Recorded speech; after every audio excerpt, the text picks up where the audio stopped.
Welcome to High Performance, the podcast for real estate agents featuring Josh Phegan and Alexander Phillips. Alexander, today we're going to talk about marketing and what it looks like in the modern age and specifically about running great campaigns. Not about property marketing, but agent marketing and what we can be doing to really be working those people inside of our database. And I've got a question that, that I see a lot, come up is that are things like, is direct mail actually dead? What's your thoughts on that? I don't think it's dead, Josh. I think it's an element of marketing you need to do, but there's other ways to reach people these days, which is obviously via the internet, social media, good web placements online. But direct mail has been for the last 15 years a big part of our business and continually is. I think as time goes on with people getting their bills electronically sent to them and probably not needing letterboxes so much anymore, it will die off. So again, it's about direct mail is about being consistent. It's about having an area that you're going to continually, send something to week in, week out, that when that time is for that person to sell, if they're not in your database, that they're going to call you.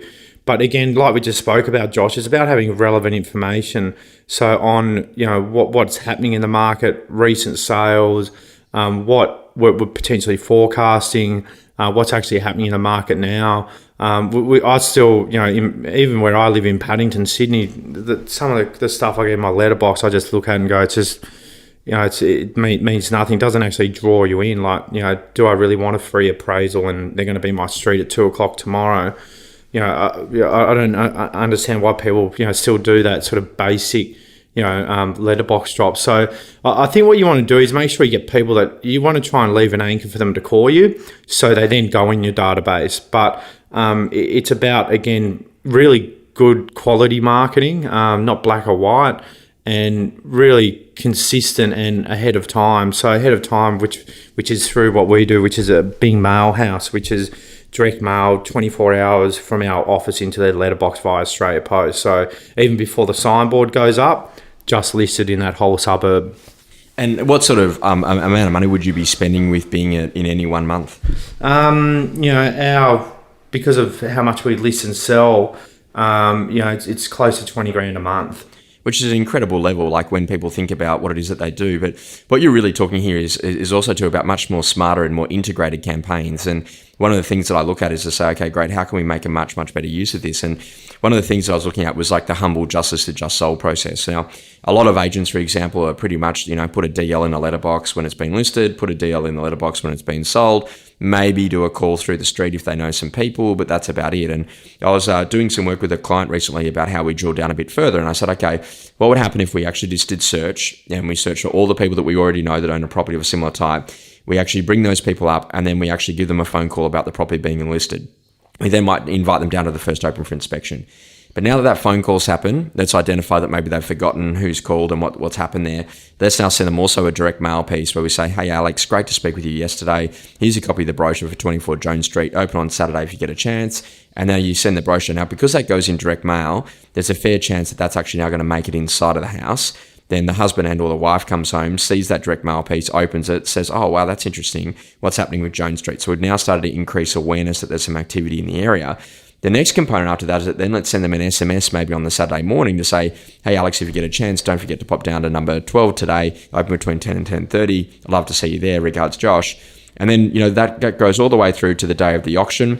We actually do the auction. We call them after the auction to let them know the sales result. And then the next one after that is to then send them a letter post that auction to actually let them know the key things that went on. We have this number of inquiries, this number of inspections, second appointments, contracts, and offers.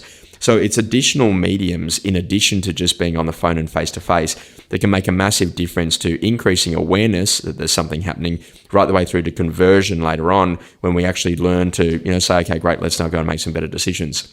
So with agents, do you think that they're too one medium focused or too copycat of what their competitors are doing and not really thinking about the way they're actually going to serve the customer? Yeah, definitely. We find that happens with us. Once we're always evolving our letters, mail, everything we do in our marketing, because once we send it, within a month, there's the other agents are copying what we do. So I think it's, you want to be, ahead of your competitors, better information, something that the consumer can really benefit from. So, you got to continually evolve it, and you can't just be doing letterbox drops. We do so many different things as well with our agent marketing that helps us obviously promote our brand within the marketplace. I think that's the important part is about making sure it's also the brand fit and feel. And I've seen some of the marketing pieces that agents send out. I'm just like, wow, that really doesn't fit and look like what it is that you do. Inside of PPD, you've got a real clarity on the design elements and the colors and the look and feel. How important is it for an agent to have a brand and an experience in the way that they get all of their content out? Yeah, it looks consistent and professional. We proof everything that goes out. It's important that it looks the same, I think. That there's others out there that don't do it, and I just think it affects the perception of the brand. When it comes down to things like a lot of agents are very agent centric. They want to get their photo on a signboard. They want to be in a position that they've also got their name on the sold sticker. Where are you at on that front? Do you believe in photos on signboards and name on a sold sticker? Or no, definitely not. I think it's more obviously promoting that property that's sold and the brand. And I think that's the important part is that like the fact the property's been sold, let's put a sold sticker on it, and then there's already the agent details on the board. They already know.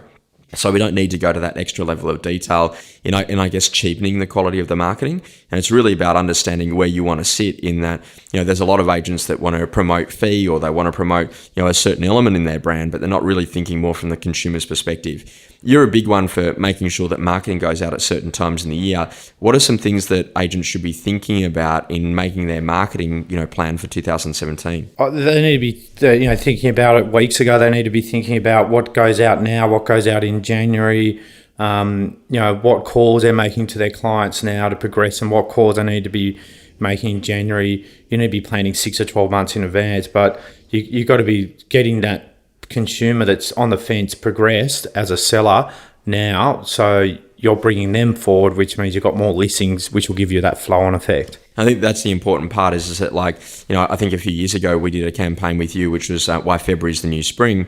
And within a year and a half, I think that was pretty much across the industry.